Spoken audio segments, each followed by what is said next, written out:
extraordinary service. And here in Sioux Falls, people came prepared to brave the cold and rain for a special Memorial Day service to salute our veterans. Reporter Andrea Barber tells us tonight the ceremony moved inside, but thoughts were elsewhere today.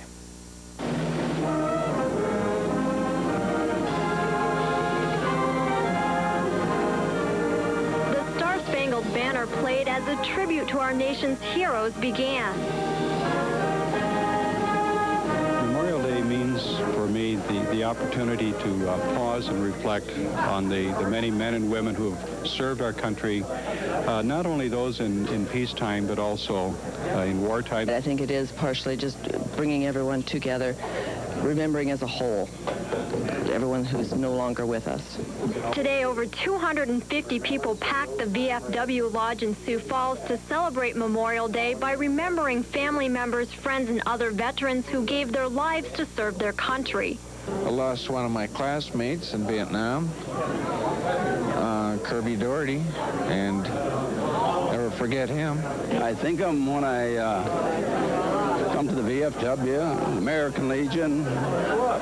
No matter what group I'm with, it's a veterans group. I think of my friends, yes. I think of them all the time. It was also a chance for veterans to look back on their own experience and continue the healing process. I always think back, I served 32 months in the South Pacific, and I think of my friends that are still there. In Sioux Falls, Andrea Barber, News 5. Meantime, today in our nation's capital, President Clinton led the traditional wreath-laying ceremony at Arlington National Cemetery. Clinton laid the wreath before the Tomb of the Unknowns at the cemetery. Clinton said today that as we honor the battle, those who made brave sacrifices in battle, we should also remember to honor those who served at times of peace.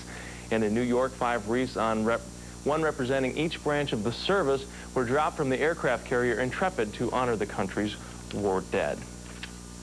Back here in the Sioux Empire, the rain not only interfered with local Memorial Day ceremonies, it's beginning to cause flooding. Runoff from rain the past 8 days is flooding low bank areas on the Big Sioux River from the Brookings area to near Sioux Falls. Rain since May 19th has totaled about 2 inches in most of the river's drainage area south of Brookings. The Big Sioux is 1/2 foot over flood stage at a checkpoint there, and on the north edge of Sioux Falls, the river is 1 foot below flood stage. Another inch of rain in some areas could boost the Big Sioux by more than 1 foot, according to the National Weather Service. Well, high water is also somewhat of a problem in western South Dakota tonight, where flood warnings are issued for parts of 7 counties. The Weather Service says there are reports of up to 7 inches of rain since Wednesday. Visitors at Mount Rushmore, meantime, had to contend with snow today. Heavy blowing snow forced the Highway Patrol to close one highway in the upper Black Hills near Custer. An accident early today in northwestern Minnesota brings the number of Memorial Day weekend fatalities to at least 13. Clay County authorities say a male died when his car crossed a highway, hit an approach, and flew 30 feet before landing in a ditch and striking a tree next to the Red River. Authorities today also identified 3 family members killed in a head-on collision yesterday near Marshall, Minnesota. The State Patrol says Myron and Linda Hash and Dustin Kodron were all dead at the scene. Another passenger in the car was seriously injured. The accident happened yesterday afternoon on Minnesota Highway 23 north of Marshall. The driver of the other car was airlifted to a Minnesota hospital. A South Dakota State Trooper is in fair condition tonight after a collision between his Highway Patrol car and a train. 33-year-old Don Zimmer was hospitalized yesterday after the accident just east of Sherman. Zimmer's car was crossing the railroad tracks when the accident occurred. A witness says the train whistle was blowing at the time of the accident, but says other accidents have occurred at this intersection which has no flashing lights or crossing arms. The Minnehaha County Sheriff's Office is investigating that accident. South Dakota Senator Larry Pressler has introduced legislation in the Senate to roll back a tariff on imported fireworks, an obscure provision in the General Agreement on Tariffs and Trade, or GATT, more than doubled the tariff on imported fireworks, most of which are made in China.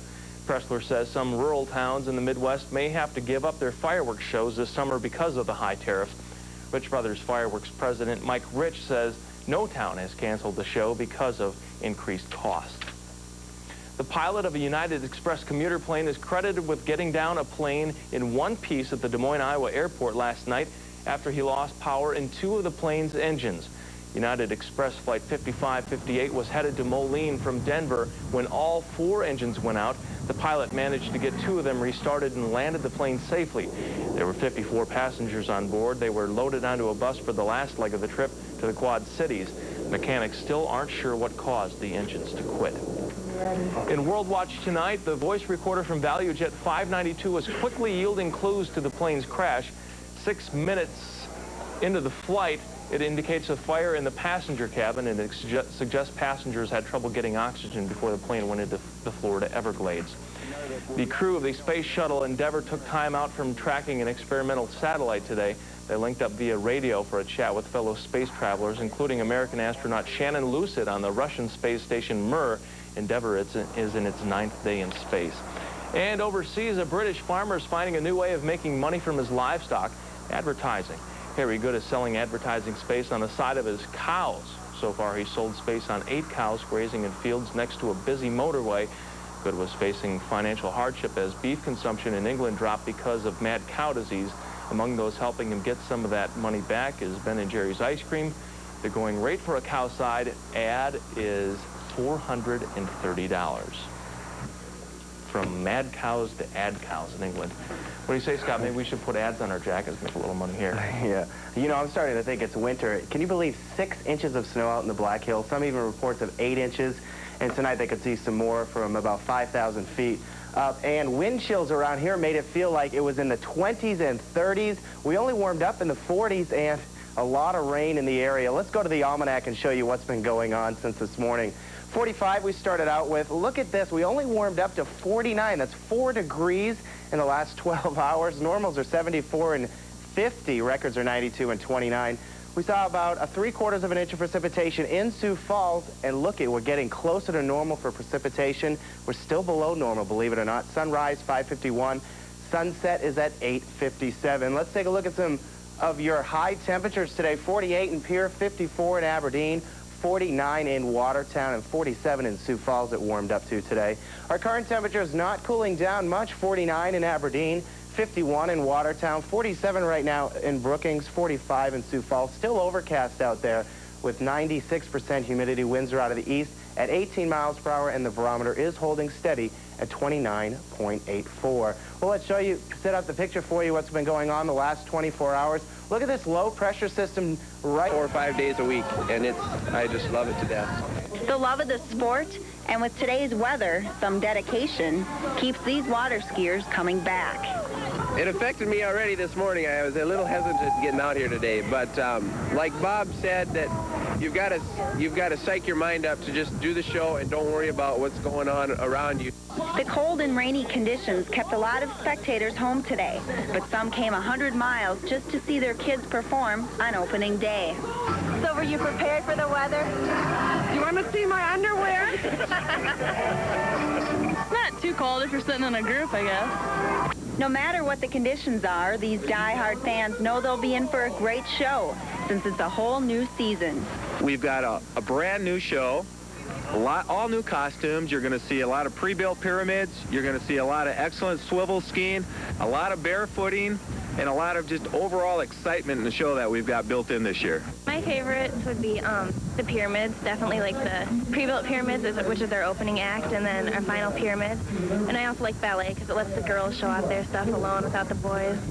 But others came just to see the boys. I'm watching Jeremy ski. Hopefully this weather won't last all summer, and you too will come out and watch the boys and girls. In Sioux Falls, Tracy O'Halloran, News 5. Rain, rain, go away. That's the sentiments of most in the Sioux Empire today, but when will our wish come true? We'll check it out with forecaster Scott Beaudoin next, and we take you to one part of the Midwest that's cleaning up today. That says the calf looks like a purebred buffalo calf, and he's never seen anything like it. In our medical minute tonight, according to the Centers for Disease Control, in little more than a decade, the death rate for asthmatics aged 15 to 24 is up nearly 120%. What's more shocking, virtually every asthma death is preventable. No one should die from asthma. Joan Esposito reports. Steve Caravallos is taking a test that will tell doctors how well his lungs are working. The 14-year-old was diagnosed with asthma at age 6, making him one of the nearly 5 million American children who struggle to breathe because of this illness. My dad he would stay there with me at night in the hospital beds when I was 6. I remember that. This is what happens with asthma. As you breathe out, muscles tighten, constricting the airway. Irritation and mucus add to the trouble breathing. The major symptoms, coughing, wheezing, and shortness of breath. There are many triggers. Indoors, house dust, feathers, molds, animals, and outdoors, pollens and mold spores from outdoors. Asthma is treatable, but doctors say too many families wait too long to get help when asthma turns critical. Take your child to the emergency room when an asthma attack is unusually severe or lasts unusually long. Steve will be most at risk of dying from asthma when he hits his late teen years.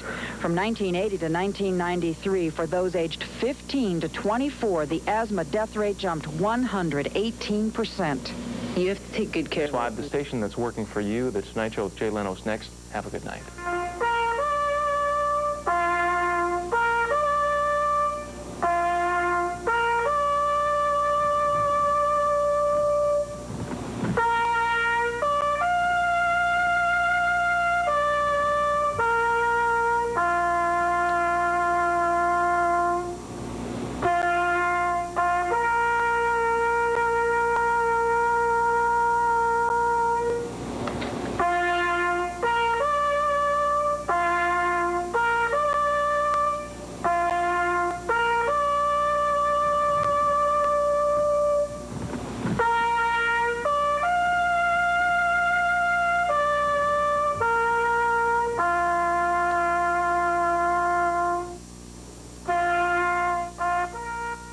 NBC Studio. PowerPoint board.